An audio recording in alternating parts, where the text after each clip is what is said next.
The Story of Macbeth. Summary. William Shakespeare. Three witches tell the Scottish General Macbeth that he will be King of Scotland. Encouraged by his wife, Macbeth kills the king, becomes the new king, and kills more people out of paranoia. Civil war erupts to overthrow Macbeth, resulting in more death. Act 1. On a bleak Scottish moorland, Macbeth and Banquo, two of King Duncan's generals, discover three strange women, witches.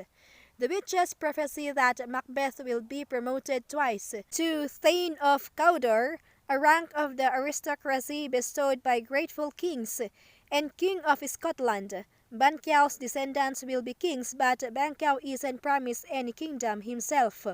The generals wants to hear more, but the weird sisters disappear.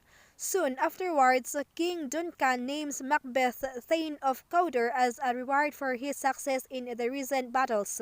The promotion seems to support the prophecy. The king then proposes to make a brief visit that night to Macbeth's castle at Inverness. Lady Macbeth receives news from her husband about the prophecy and his new title. She vows to help him become king by whatever means are necessary. Is this a dagger which I see before me? Act 2. Macbeth returns to his castle, followed almost immediately by King Duncan. The Macbeths plot together to kill Duncan and wait until everyone is asleep. At the appointed time, Lady Macbeth gives the guards drugged wine so Macbeth can enter and kill the king. He regrets this almost immediately, but his wife reassures him.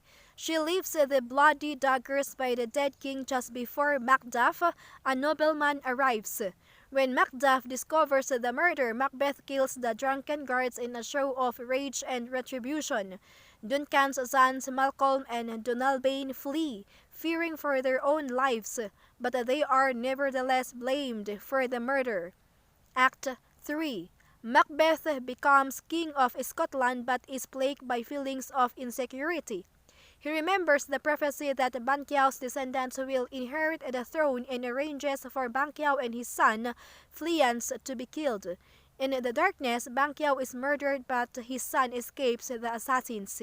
At his state banquet that night, Macbeth sees the ghost of Banquo and worries the courtiers with his mad response. Lady Macbeth dismisses the court and unsuccessfully tries to calm her husband. Act 4. Macbeth seeks out the witches, who say that he will be safe until a local wood, Birnam Wood, marches into battle against him. He also need not fear anyone born of woman. That sounds secure, no loopholes here. They also prophesy that the Scottish succession will still come from Banquo's son. Macbeth embarks on a reign of terror, slaughtering many including Macduff's family. Macduff had gone to seek Malcolm, one of Duncan's sons who fled at the court of the English king. Malcolm is young and unsure of himself, but Macduff, pained with grief, persuades him to lead an army against Macbeth.